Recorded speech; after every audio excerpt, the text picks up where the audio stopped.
एक मित्र ने, संजय लोहाट जी ने कमेंट करके पूछा है कि इस ओशो बर्थडे सेलिब्रेशन पर आपका मित्रों को क्या संदेश है। तो ठीक है, जैसा उन्होंने पूछा है तो मैं थोड़ा सभी लोगों को, जो मित्र नहीं भी जानते उनको भी बता दूं अपना नाम।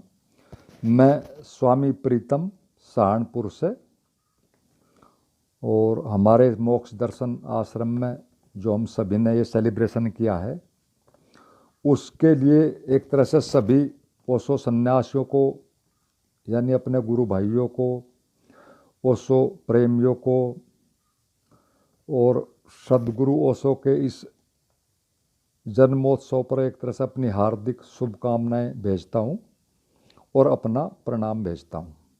सभी मित्र इसे स्वीकार करें। आशा है कि हम सभी मित्रों ने हमेशा की तरह ही इस वर्ष भी अपने अपने ढंग से ओशो बर्थडे को एक तरह से सेलिब्रेट किया होगा। मैं इस अवसर पर सभी ओशो प्रेमियों से व अन्य भी सभी एक तरह से संस्थाओं के, संप्रदाय के जो मित्र हैं, जो साधक आत्म कल्याण के मार्ग में प्रयासरत हैं,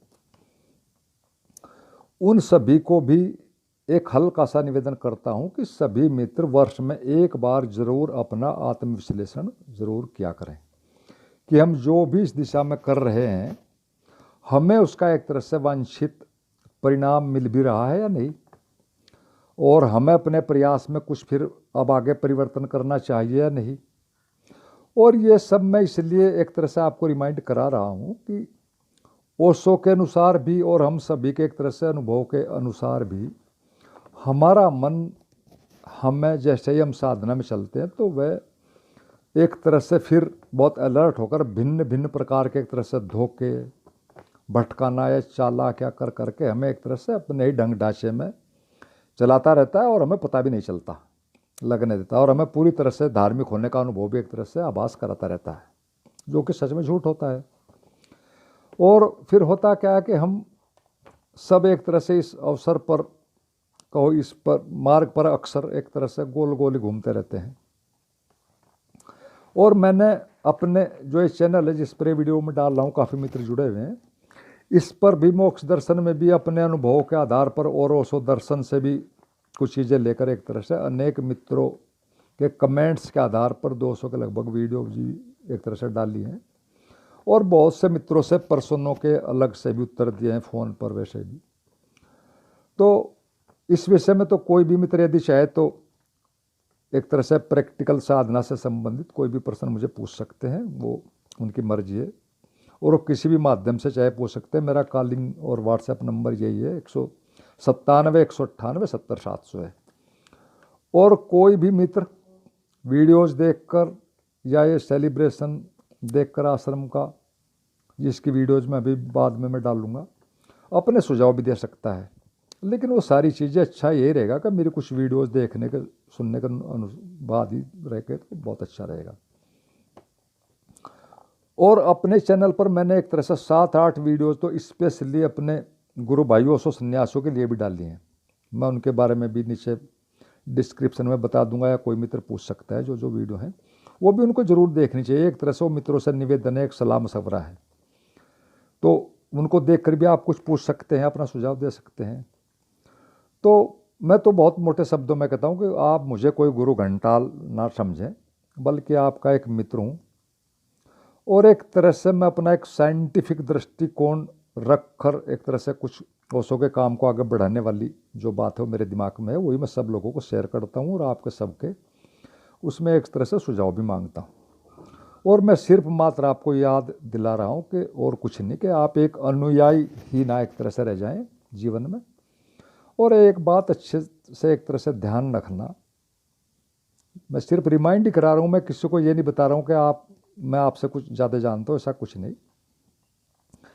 कि जो भी आपने अब तक किया है अपनी 40 साल, 60 या 70 साल की उम्र में, या कब्जाद उम्र जो भी हम सब की हैं, जो भी इसमें हमने अब तक सीखा है इस क्षेत्र में, साधना वाले में, ध्यान वाले में, यदि आप इससे एक तरह से पूरा 100% नहीं पाते हैं, कर पाते हैं इस जन्म में, तो एक बात थोड़ा सा ध्यान रखना कि अंत में ये सारा का सारा जो भी आप करोगे इस जीवन में, अब तक किया या आगे करोगे, वो अगर पूरा नहीं करते तो सारा का सारा प्रकृति के नियमानुसार एक तरह से कचरे में चला जाएगा। ये सब खत्म और फिर अगले जन्म में आपको फिर वही शुरू से और छोटी बड़ी से शुरू करना पड़ेगा। और अगले जन्म में हो जाएगा ये तो एक तरह से कोई बात नहीं है। ये तो इन चीज़ों का एक तरह से अपने मन को इनका उपयोग मत करने दो। ऐसे किसी भी भ्रम में मत रहना अगले जन्म वाले में, क्योंकि जब आपको पिछले जन्म तक का कुछ भी पता नहीं है, हम रोज़ ध्यान भी कर रहे हैं, उसका कुछ भी पता नहीं है, तो फिर अगला आपके अनुसार होने जैसा कुछ कोई बात ही नहीं बनती कि आप अगला जन्म आपके अनुसार होगा या आपको कुछ पता रहेगा।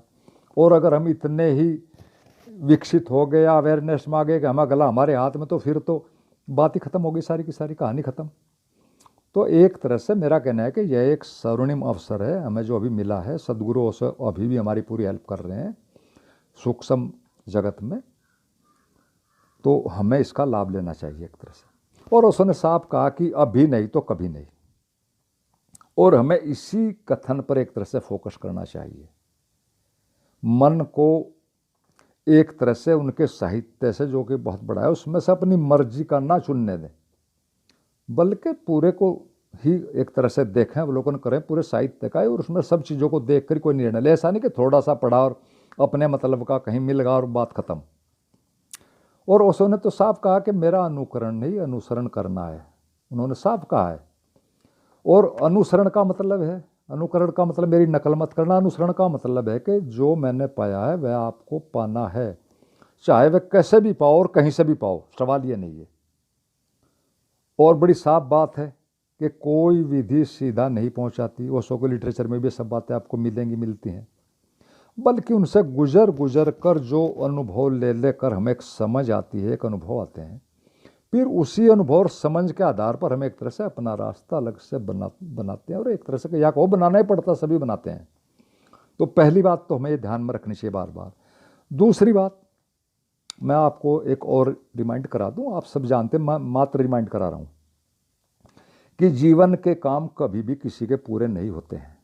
जिसने भी आज तक इस दिशा में कुछ किया है, बस किया है, उसने इधर उधर नहीं देखा है, ना कोई किसी की सुनी है, बस उसने किया है। और अगली बात है कि हम सब यह तो जानते हैं कि जीवन का एक तरह से एक पल का भी भरोसा नहीं है। ये तीसरी बात यही भी हमें थोड़ी रिमाइंड ध्यान में रखनी चाहिए। और मैं स्वयं इस बात को बताता हूँ कि मेरे 4 मित्र ये कहते कहते ही चले गए, वो कुछ कर ही नहीं पाए कि हम कल करेंगे परसों। वो मेरी उम्र के थे, वो चले गए। वो कम से कम कुछ कर तो लेते जैसे हम कुछ कर रहे हैं, लेकिन वो कर भी नहीं पाए और चले गए। और तीसरी बात, वो आपको एक और रिमाइंड करा दूं कि अब तक के आध्यात्मिक जगत के इतिहास पर दृष्टिपात करने से एक बात साफ समझ में आती है, स्पष्ट होती है कि परिस्थितियां, उम्र, जाति, लिंग भेद कुछ भी अर्थ नहीं रखता है। यदि व्यक्ति या कहो हम कोई ठोस निर्णय एक तरह से लेते हैं या कोई लेता है, तो फिर सभी तरह की परिस्थितियों में भी लोग जागे हैं और फिर वो परिस्थितियां कुछ नहीं करती। और सारी चीज़ें, ये बाधाएं वगैरह वगैरह सब एक तरह से मन के बहाने ही होते हैं, ये कुछ होते नहीं है सच में। लेकिन चूंकि हम बातों को एक तरह से संवेदनशील नहीं है, इन चीज़ों को उतनी संवेदना से उसे होश कहें, सच में तो संवेदनशीलता ही प्राइमरी चीज़ है, सब चीज़ों का आधार है, हम इन्हें समझ नहीं पाते हैं। और विश्व विजेता सिकंदर की बात में थोड़ी आपको एक तरह से फिर दोबारा से रिमाइंड करा दूं। उन्होंने 33 साल की उम्र में ही पूरी दुनिया जीत ली थी। और उससे पूछा गया था सिकंदर से किसी ने, किसी पत्रकार ने, जिसे भी, कि आपकी सफलता का राज क्या है। तो उसका जवाब बड़ा सीधा साधा आता है कि मैं ढुलमुल नीति नहीं अपनाता हूँ, जो एक बार पूरी तरह मैं सोच लेता हूँ, बस फिर फौरन उस पर जुट जाता हूँ, फिर मैं कुछ और इधर उधर नहीं देखता। उसने अपनी सफलता का एक तरह से यही एक सूत्र बताया था। और यही बात साधना के क्षेत्र में भी एक तरह से पूरी तरह फिट हो जाती है। इसीलिए एक तरह से इस फील्ड में, इस क्षेत्र में चलने वाले लोगों को थोड़ा बहुत पागल कहा जाता है, क्योंकि होते भी हैं थोड़े बहुत, वो बस लोगों से मैच नहीं करते, इतनी बात होती है। तो ये चीज़ें हमें सारी इन अनुभवों का लाभ लेना है। सुनने मात्र से कुछ नहीं होता, सिर्फ गुरु बना लेने से या गुरु मान लेने से कुछ नहीं होता है। चलने से ही होता है, करने से ही होता है, हम सब जानते हैं। लेकिन फिर हमें मन धोखा दे जाता है और फिर गुरु का बहाना लेकर, तो बड़ी सीधी बात है, हम चाहें तो सारा का सारा भी एक तरह से जीवन गुजार सकते हैं कि गुरु करेगा, और चाहें तो श्रम लेकर, श्रम से, संकल्प से, गुरु की सहायता लेकर हम जाग भी सकते हैं। मालिक तो सच में अपने हम ही हैं, जो चाहें करें एक तरह से या ना करें, उसमें दूसरों को दोष देने का कुछ है नहीं बात। और मैं थोड़ा बताऊं कि हमने अपने इस मोक्ष दर्शन आश्रम पर पहली बार ओशो बर्थडे सेलिब्रेट किया है, और 35 के लगभग मित्र आए पहली बार, बड़ा अच्छा रहा। कुछ लोग अपनी व्यस्तता के कारण कुछ घंटों ही रुक पाए, कुछ ज़्यादा रुके, कुछ 2-2.5 दिन तक रुके, और इसी तरह बहुत अच्छा रहा। और सभी आने वाले मित्रों को एक तरह से मेरा हार्दिक धन्यवाद और प्रणाम, और जो नहीं आ पाए हैं उनको एक तरह से मेरा आने के लिए, हमारे यहाँ भी आप ही का आश्रम में यहाँ आने के लिए एक बार उनको मेरा प्रेमपूर्ण एक तरह से निमंत्रण है। और मैं मोटा सा बता दूं अपने आश्रम के बारे में कि हमारे आश्रम में 7-8 मित्रों के रहने के लिए, खाने के लिए सब तरह की सुविधाएं हैं। आश्रम में भी छोटा है, 4-5 कमरे ही हैं, और उनकी 5-7 लोगों की पूरी व्यवस्था है। हालांकि सेलिब्रेशन के लिए अलग से एक हॉल है, लेकिन वो तो सेलिब्रेशन के लिए है। मित्र आने लगे हैं, कई एक मित्र आ लिए, कोई 8 दिन मौन रहता है, कोई 4 दिन, कोई 2 दिन, आने लगे हैं, जाने लगे हैं। तो एक तरह से प्रकृति के अंदर हमारा ये आश्रम जो भी स्थित है, और सच में तो ये हमारा जो भी है ये स्थान, ये एक तरह से जैन स्टाइल पर कहो आधारित है, और एक अपना छोटा सा आश्रम है। हम यही चाहते हैं कि लोग आएँ, मौन में रहें, अपने ढंग से करें, ज़रूर समझें, कुछ पूछने की तो पूछें, वरना ना पूछें, ये कोई बात नहीं है।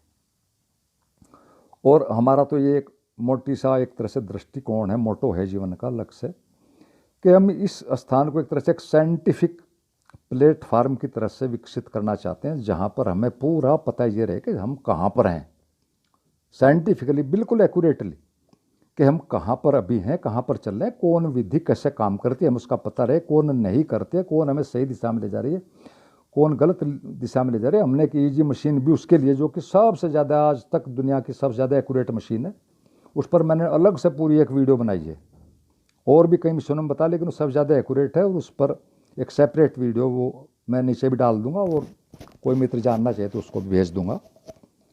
और सारी की सारी एक तरह से यही है, मैं चाहता हूँ मेरी वो वीडियोज़ भी देखें, ईजी वाली, पूरा देखें, उसको समझें, पूछें जो पूछना, और अपने सुझाव भी दें, और हमें सहयोग भी दें। ये आप ही का अपना एक तरह का आश्रम है, उसको भी देखें। तो ये सारी बातें मैंने कही एक तरह से, और आपने मेरी बातों को सुना। सब मित्रों को एक तरह से साधुवाद, मेरा प्रणाम। और अब इसके बाद में नीचे जो हमने सेलिब्रेशन में यहाँ आश्रम में किया, उसके जो फ़ोटोज़ हैं, वीडियोज़, फुटेज हैं, वो सारी आप देख सकते हैं, उनको हम नीचे एक तरह से वो इसमें डाल देंगे। और सभी मित्रों को अंत में मेरा धन्यवाद, मेरा प्रणाम।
जिनको सामने के रास्ते उसने अपने हाथ से बंद कर लिए। लंदन में शेक्सपियर का एक नाटक चलता था। लंदन का जो आर्च प्रीस्ट था, सबसे बड़ा पादरी था, सबसे बड़ा धर्मगुरु था, अनेक लोगों ने आकर उससे प्रशंसा की, बहुत अद्भुत नाटक है। हद कुशलता प्रकट की है अभिनेताओं ने। उसके मन में भी लागत हुआ, आखिर पादरी या धर्मगुरु की तो आदमी ही है, उसके मन में भी रस पैदा होता।